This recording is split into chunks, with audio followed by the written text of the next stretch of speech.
हरे कृष्णा, राधे राधे। सभी भक्तों को सादर प्रणाम। भक्तों, आप नियमित प्रातः 6:30 बजे हमारे चैनल पर श्रीमद् भागवत महापुराण की कथाएं श्रवण करते हैं। साथ ही प्रातः 6 बजे आश्विन मास महात्म्य की कथाएं भी श्रवण करते हैं। सभी वारों की कथाएं, तिथि ज्ञान इत्यादि की जानकारी भी आपको हमारे चैनल के माध्यम से दी जाती है। भक्तों, यदि अभी तक आपने चैनल को सब्सक्राइब नहीं किया है तो अवश्य ही कर लें। साथ ही बेल आइकन भी प्रेस कर लें, जिससे आने वाले हर नए वीडियो का नोटिफिकेशन आपको समय पर मिल सके। श्रीमद् भागवत महापुराण के कल के अध्याय में प्रकृति पुरुष के विवेक से मोक्ष प्राप्ति का वर्णन, अष्टांग योग की विधि की कथा का रसपान किया था। भक्तों, श्रीमद् भागवत महापुराण के आज के इस अध्याय में भक्ति का मर्म और काल की महिमा, देह गेह में आसक्त पुरुषों की अधोगति का वर्णन की कथा का रसपान करेंगे। तो चलिए भक्तों, वीडियो शुरू करते हैं।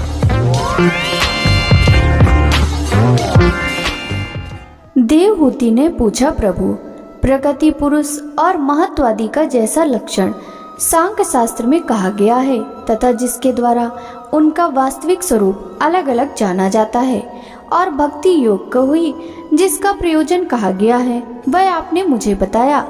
अब आप कृपा करके भक्ति योग का मार्ग मुझे विस्तार पूर्वक बताइए।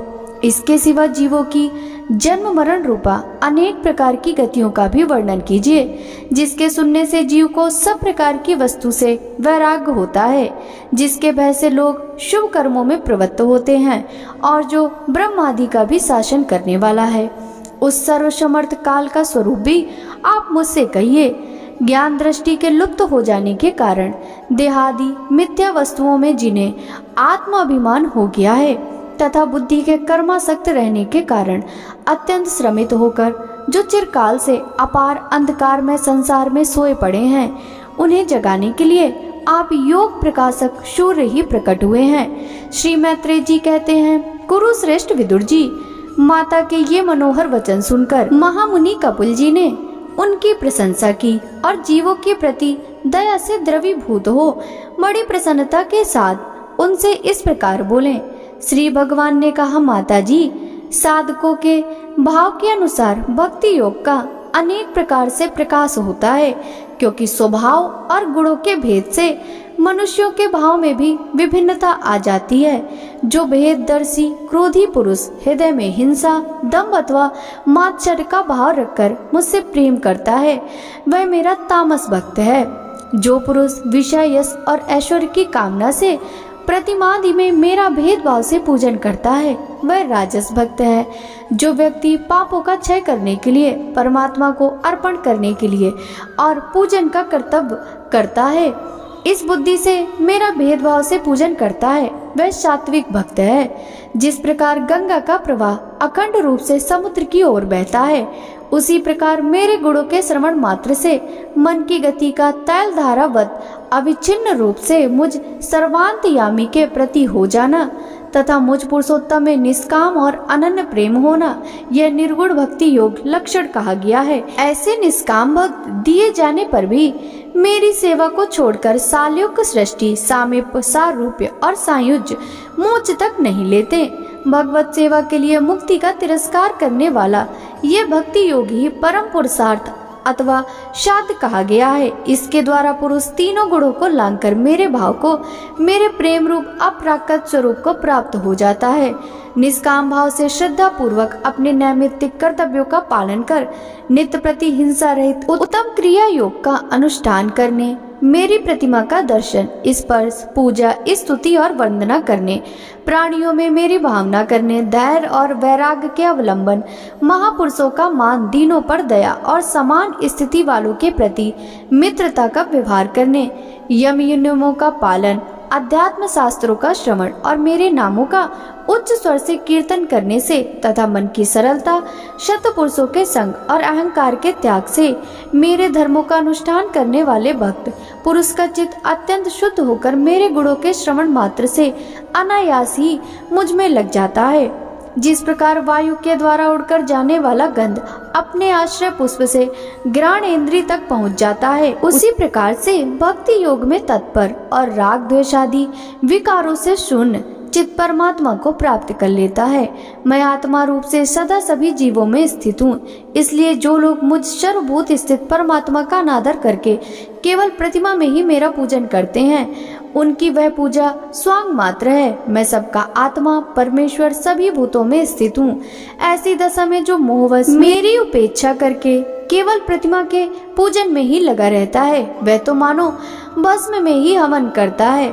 जो भेददर्शी और अभिमानी पुरुष जो दूसरे जीवों के साथ बैर बांधता है और इस प्रकार उनके शरीरों में विद्यमान मुझ आत्मा से ही द्वेष करता है, उसके मन को कभी शांति नहीं मिल सकती। माताजी, दूसरे जीवों का अपमान करता है, वह बहुत ही घटिया बढ़िया सामग्रियों से अनेक प्रकार के विधि विधान से साथ मेरी मूर्ति का पूजन भी करे तो भी मैं उससे प्रसन्न नहीं हो सकता। मनुष्य अपने धर्म का अनुष्ठान करता हुआ तब तक मुझ ईश्वर की प्रतिमा आदि में पूजन करता रहे, जब तक उसे अपने हृदय में एवं संपूर्ण प्राणियों में स्थित परमात्मा का अनुभव न हो जाए। जो व्यक्ति आत्मा और परमात्मा के बीच में थोड़ा सा भी अंतर करता है, उस भेददर्शी को मैं मृत्यु रूप से महान भय उपस्थित करता हूँ। अतः संपूर्ण प्राणियों के भीतर घर बनाकर उन प्राणियों के रूप में स्थित मुझ परमात्मा का यथा योग्य दान, मान, मित्रता के व्यवहार तथा समदृष्टि के द्वारा पूजन करना चाहिए। माताजी, पाषाण आदि अचेतनों की अपेक्षा वृक्षादि जीव श्रेष्ठ हैं। उनसे सांस लेने वाली प्राणी श्रेष्ठ हैं। उनमें भी मन वाले प्राणी उत्तम हैं और उनसे इंद्रिय की वृत्तियों से युक्त प्राणी श्रेष्ठ हैं। शेनेन्द्रीय प्राणियों में भी केवल स्पर्श का अनुभव करने वालों की अपेक्षा रस का ग्रहण कर सकने वाले मत्स्य आदि उत्कृष्ट हैं तथा रसवेत्ताओं की अपेक्षा गंध का अनुभव करने वाले और गंध ग्रहण करने वालों से भी शब्द ग्रहण करने वाले श्रेष्ठ हैं। उनसे भी रूप का अनुभव करने वाले उत्तम हैं और उनकी अपेक्षा जिनके ऊपर नीचे दोनों दांत होते हैं वे जीव श्रेष्ठ हैं। उनमें भी बिना पैर वाले बहुत से चरणों वाले श्रेष्ठ हैं तथा बहुत चरणों वालों से 4 चरण वाले और 4 चरण वालों से 2 चरण वाले मनुष्य श्रेष्ठ हैं। मनुष्यों में भी 4 वर्ण श्रेष्ठ हैं, उनमें भी ब्राह्मण श्रेष्ठ हैं। ब्राह्मणों में वेद को जानने वाले उत्तम हैं और वेदज्ञों में भी वेद का तात्पर्य जानने वाले श्रेष्ठ हैं। तात्पर्य जानने वालों से संशय निवारण करने वाले, उनसे भी अपने वर्णाश्रम उचित धर्म का पालन करने वाले तथा उनसे भी आसक्ति का त्याग और अपने धर्म का निष्काम भाव से आचरण करने वाले श्रेष्ठ हैं। उनकी अपेक्षा जो भी लोग अपने पूर्ण कर्म, उनके फल तथा अपने शरीर को भी मुझ में अर्पण करके भेदभाव छोड़कर मेरी उपासना करते हैं, वे श्रेष्ठ हैं। इस प्रकार मुझे चित्त और कर्म समर्पण करने वाले अकर्ता और समदर्शी पुरुष से बढ़कर मुझे कोई अन्य प्राणी नहीं दिखता। अतः यह मानकर कि जीव रूप अपने अंश से साक्षात भगवान ही सब में अनुगत है, इन समस्त प्राणियों को बड़े आदर के साथ मन से प्रणाम करें। माताजी, इस प्रकार मैंने तुम्हारे लिए भक्ति योग और अष्टांग योग का वर्णन किया है। इनमें से एक का भी साधन करने से जीव परम पुरुष भगवान को प्राप्त कर सकता है। भगवान परमात्मा परम ब्रह्म का अद्भुत प्रभाव संपन्न तथा जागतिक पदार्थों के नानाविध वैचित्र का हेतुभूत स्वरूप विशेष ही काल नाम से विख्यात है। प्रकृति और पुरुष इसी के रूप हैं तथा इनसे यह पृथक भी है। नाना प्रकार के कर्मों का मूल अदृष्ट भी यही है तथा इसी से महत्वादि के अभिमानी भेददर्शी प्राणियों को सदा भय लगा रहता है, जो सबका आश्रय होने के कारण समस्त प्राणियों में अनुप्रविष्ट होकर भूतों द्वारा ही उनका संहार करता है। वह जगत का शासन करने वाले ब्रह्मादि भी प्रभु भगवान काल ही यज्ञों का फल देने वाले विष्णु हैं। इसका ना तो कोई मित्र है, ना कोई शत्रु और ना कोई सगा संबंधी ही है। यह सर्वदा सजग रहता है और अपने स्वरूप श्री भगवान को भूलकर भोग रूप प्रमाद में पड़े हुए प्राणियों पर आक्रमण करके उनका संहार करता है। इसी के भय से वायु चलती है, इसी के भय से सूर्य तपता है, इसी के भय से इंद्र वर्षा करते हैं और इसी के भय से तारे चमकते हैं। इसी से भयभीत होकर औषधियों के सहित लताएं और सारी वनस्पतियां समय समय पर फल फूल धारण करती हैं। इसी के डर से नदियां बहती हैं और समुद्र अपनी मर्यादा से बाहर नहीं जाता। इसी के भय से अग्नि प्रज्वलित होती है और पर्वतों के सहित पृथ्वी जल में नहीं डूबती। इसी के शासन से यह आकाश जीवित प्राणियों को श्वास प्रवास के लिए अवकाश देता है और महतत्व अहंकार रूप शरीर का 7 आवरणों से युक्त ब्रह्मांड के रूप में विस्तार करता है। इस काल के ही भय से सत्वादि गुणों के नियामक विष्णु आदि देवगण, जिनके अधीन यह सारा चराचर जगत है, अपने जगत रचना आदि कार्यों में युग क्रम में तत्पर रहते हैं। यह विनाशी काल स्वयं अनादि किंतु दूसरों का आदि करता है तथा स्वयं अनंत होकर भी दूसरों का अंत करने वाला है। यह पिता से पुत्र की उत्पत्ति कराता हुआ सारे जगत की रचना करता है और अपनी संहार शक्ति मृत्यु के द्वारा यमराज को भी मरवाकर इसका अंत कर देता है। कपिल देव जी कहते हैं, माता जी, जिस प्रकार वायु के द्वारा उड़ाए जाने वाला मेघ समूह उसके बल को नहीं जानता, उसी प्रकार यह जीव भी बलवान काल की प्रेरणा से भिन्न भिन्न अवस्थाओं तथा योनियों में भ्रमण करता रहता है, किंतु उसके प्रबल पराक्रम को नहीं जानता। जीव सुख की अभिलाषा से जिस जिस वस्तु को बड़े कष्ट से प्राप्त करता है, उसी उसी को भगवान काल विनष्ट कर देता है, जिसके लिए उसे बड़ा शोक होता है। इसका कारण यही है कि यह मंदमती जीव अपने इस नाशवान शरीर तथा उसके संबंधियों के घर, खेत और धन आदि को मोहवश नित्य मान लेता है। इस संसार में यह जीव जिस जिस योनि में जन्म लेता है, उसी उसी में आनंद मानने लगता है और उससे विरक्त नहीं होता। यह भगवान की माया से ऐसा मोहित हो रहा है कि कर्मवश नार की योनि में जन्म लेने पर भी वहाँ के विष्ट आदि भोगों में ही सुख मानने के कारण उसे भी छोड़ना नहीं चाहता। यह मूर्ख अपने शरीर, स्त्री, पुत्र, ग्रह, पशु, धन और बंधु बांधवों में अत्यंत आसक्त होकर उनके संबंध में नाना प्रकार के मनोरथ करता हुआ अपने को बड़ा भाग्यशाली समझता है। इनके पालन पोषण की चिंता से इसके संपूर्ण अंग जलते रहते हैं, तथापि दुर्वासनाओं से दूषित हृदय होने के कारण यह मूड निरंतर इन्हीं के लिए तरह तरह के पाप करता है। उल्टा स्त्रियों के द्वारा एकांत में संभोग आदि के समय प्रदर्शित किए हुए कपटपूर्ण प्रेम में तथा बालकों की मीठी मीठी बातों में मन और इंद्रियों के फंस जाने से गृहस्थ पुरुष घर के दुख प्रदान कपटपूर्ण कर्मों में लिप्त हो जाता है। उस समय बहुत सावधानी करने पर यदि उसे किसी दुख का प्रतीतकार करने में सफलता मिल जाती है तो उसे ही वह सुख सा मान लेता है। जहाँ तहाँ से भयंकर हिंसा वृत्ति के द्वारा धन संचय कर यह ऐसे लोगों का पोषण करता है जिनके पोषण से नरक में जाता है। स्वयं तो उनके खाने पीने से बचे हुए अन्न को ही खाकर रहता है। बार बार प्रयत्न करने पर भी जब इसकी कोई जीविका नहीं चलती तो यह लोभवश अधीर हो जाने से दूसरे के धन की इच्छा करने लगता है। जब मंद भाग्य के कारण इसका कोई प्रयत्न नहीं चलता और यह मंद बुद्धि धनहीन होकर कुटुंब के भरण पोषण में असमर्थ हो जाता है, तब अत्यंत दीन और चिंतातुर होकर लंबी लंबी सांसें छोड़ने लगता है। इसे अपने पालन पोषण में असमर्थ देखकर वे स्त्री पुत्र आदि इसका पहले के समान आदर नहीं करते। जैसे कृपण किसान बूढ़े बैल की उपेक्षा कर देते हैं, फिर भी इसे वैराग्य नहीं होता।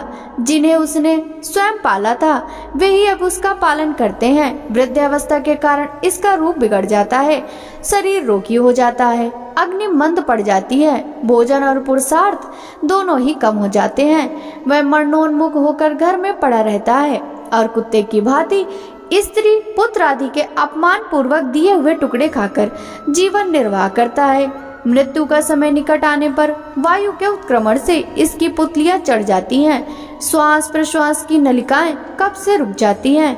खांसने और सांस लेने में इसे बड़ा कष्ट होता है तथा कफ बढ़ जाने के कारण कंठ में घुरघुराहट होने लगती है। यह अपने शोकातुर बंधु बांधवों से घिरा हुआ पड़ा रहता है और मृत्यु पास के वशीभूत हो जाने से उनके बुलाने पर भी नहीं बोल सकता। इस प्रकार जो मूढ़ पुरुष इंद्रियों को ना जीत कर निरंतर कुटुंब पोषण में ही लगा रहता है, वह रोते हुए स्वजनों के बीच अत्यंत वेदना से अचेत होकर मृत्यु को प्राप्त होता है। इस अवसर पर उसे लेने के लिए अति भयंकर और रोष युक्त नेत्रों वाले जो 2 यमदूत आते हैं, उन्हें देखकर वह भय के कारण मल मूत्र त्याग देता है। वे यमदूत उसे यातना देह में डाल देते हैं और फिर जिस प्रकार सिपाही किसी अपराधी को ले जाते हैं उसी प्रकार उसके गले में रस्सी बांधकर बलात्कार से यमलोक की लंबी यात्रा में उसे ले जाते हैं। उनकी गुड़ुकियों से उसका हृदय फटने और शरीर कांपने लगता है। मार्ग में कुत्ते नोचते हैं। उस समय अपने पापों को याद करके वह व्याकुल हो उठता है। भूख प्यास उसे बेचैन कर देती है तथा घाम, दावानल और लूओं से वह तप जाता है। ऐसी अवस्था में जल और विश्राम स्थान से रहित उस तप्त बालुकामय मार्ग में जब उसे एक पग आगे बढ़ने की शक्ति नहीं रहती, यमदूत उसकी पीठ पर कोड़े बरसाते हैं, तब बड़े कष्ट से उसे चलना ही पड़ता है।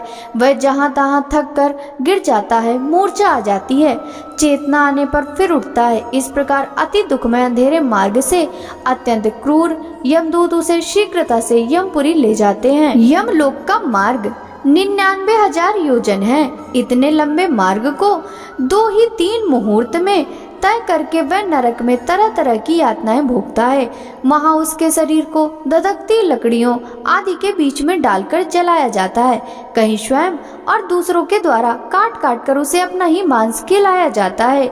यमपुरी के कुत्ते अथवा गिद्धों द्वारा जीते जी उसकी आंतें खींची जाती हैं। सांप, बिच्छू और डांस आदि डसने वाले, डंक मारने वाले जीवों से शरीर को पीड़ा पहुंचाई जाती है। शरीर को काटकर टुकड़े टुकड़े किए जाते हैं। उसे हाथियों से चिरवाया जाता है, पर्वत शिखरों से गिराया जाता है अथवा जल या गड्ढे में डालकर बंद कर दिया जाता है। ये सब यातनाएं तथा इस प्रकार तामिश्र, अंध तामिश्रियों, रौरव आदि नरकों की और भी अनेक यातनाएं स्त्री हो या पुरुष उस जीव को पारस्परिक संसर्ग से होने वाले पाप के कारण भोगनी ही पड़ती हैं।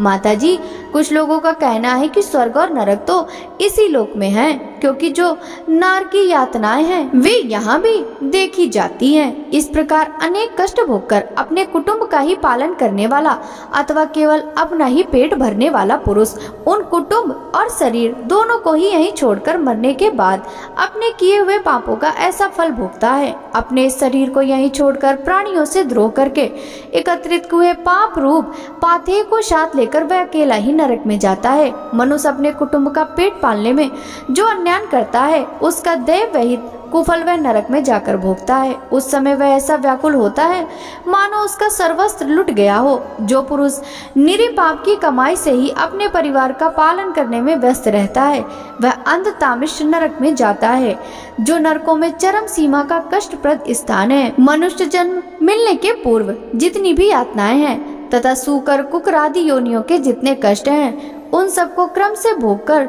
शुद्ध हो जाने पर वह फिर मनुष्य योनि में जन्म लेता है। भक्तों, आगे की कथा का रसपान हम कल के अध्याय में करेंगे।